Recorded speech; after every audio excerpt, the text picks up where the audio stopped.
Hi guys, and welcome to Bomb Anime. Ruka here. And Big Boy Summer. Yeah, I'm gonna kick this one off. Oh? This is episode 7 of Black Summoner, right? And they've done some good things throughout the 6.5 episodes or whatever. What the f*** is going on here today, bro? I'm a fan of this anime, but everything seemed redundant and they were pulling spells out of their arse and they were just making it seem like, here's a Deus Ex Machina, here's another Deus Ex Machina, here's a MacGuffin, yay! Like, it felt really childish. Okay, so I felt like through watching this fight that the heroes weren't actually as bad as they kept talking about them. Like, I was expecting them to be really weak. But when they actually came onto the scene, they all had a special hidden skill that none of us knew about, which is so weird, especially since Malphina was actually speaking to Kelvin on one of the earlier episodes saying how rubbish they were.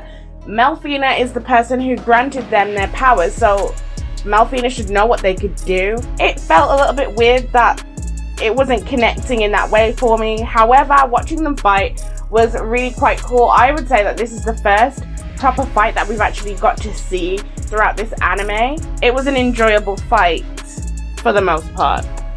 Okay, so actual fighting, yeah, it was banging for what Black Summoner is. We saw Kelvin do a lot and we saw the heroes have an answer to most things, and it was pretty decent. I liked it. But why did you stop the fight to talk about you can't handle it by yourself, la la la la? I feel like the animators stopped it at the wrong time. They could have had that scene in there, but I feel like we needed a little bit more fight because we've been going through fight drought throughout this whole anime, innit?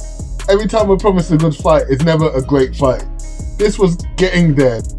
Okay, so what I would say is that they decided to have a flashback in the middle of a pretty good fight, and they felt like that was the best way to go. It made it feel awkward and misplaced. The Bandit King is currently handing you your ass, and you want to reminisce. It was just bizarre. And what was even weirder was that Kelvin was like, oh, are you guys done?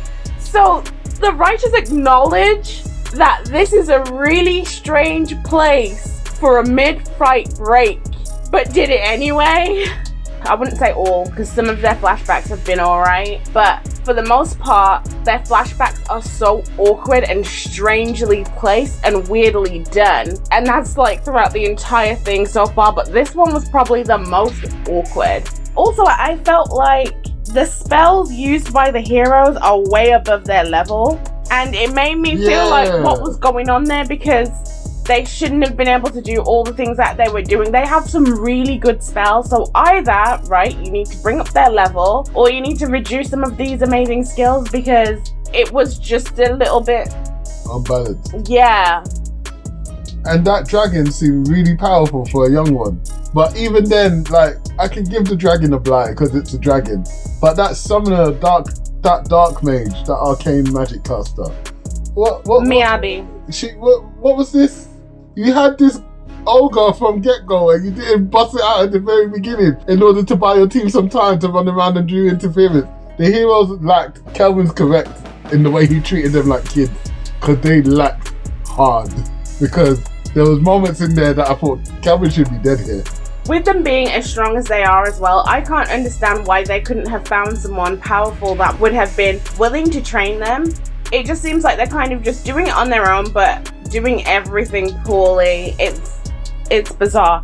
However, you know, they have been teasing us with Kelvin's skills this entire time and not showing us and saying that they were going to show us in battle. Turns out that his gloves have a skill on them, which is Skill Eater, which means he can literally take a skill from somebody else just by touching them and be able to use their skill. It seems as if he has it on both gloves, so he can have a skill on each glove. And once he takes another skill, it will replace whatever skill's already on the glove. That's a really great skill to have on his weapons. It's something that's going to be able to help him in hard fights. It's going to be something that can help him one-up someone that's actually stronger than him. And it seemed as if he could pick the skill that he wanted on top of that.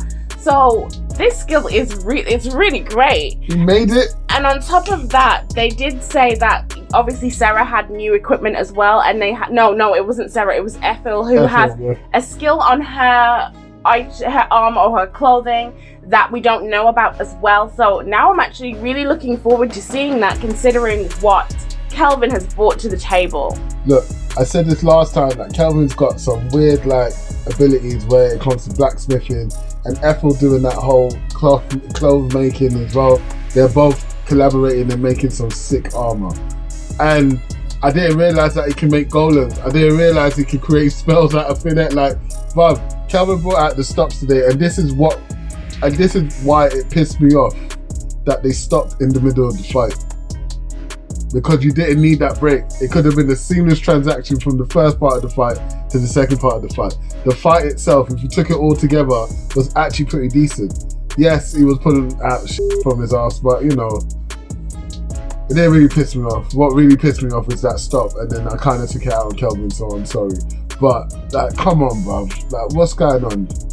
It kind of seems a little bit like a directing issue that we've got going on here. However, another bright side, I'm really liking the character of Sera. Although she's a new addition, I was wrong.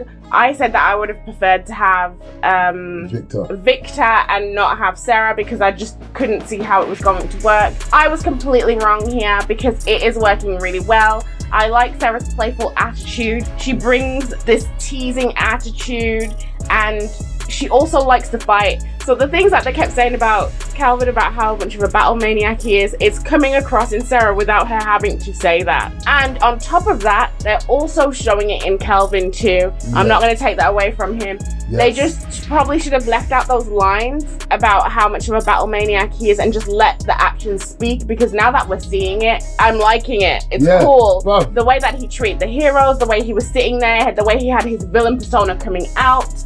That is what they needed to be doing instead of telling us all about it. It's coming across well now. This is what annoyed me about the earlier episodes as well, because they were telling us, oh, by the way, Clotho got some skills. Oh, by the way, Kelvin learned some this. But literally, look at what happened when they showed you. Before doing this, Rico was like, oh my God, I don't want to do this because of all the little gripes. Now, don't get me wrong, the concepts are great, and this had or has the potential to be a really good anime. It's just those little niggling things. But like today when they showed you, you're like, yeah. And then just when you're about to get it, they stop the fight in the middle. But it's fine. They're moving in the right direction, and I still feel they got a good thing going on. The things that we're seeing, I'm liking. I can just see the little areas for improvement. Yeah. But I feel like as the episodes are actually going on, they're improving. Better and better, right? Yeah. Right. I was just about to say that actually. So yeah, great minds. And on that note, if you made it this far, we really, really do appreciate you.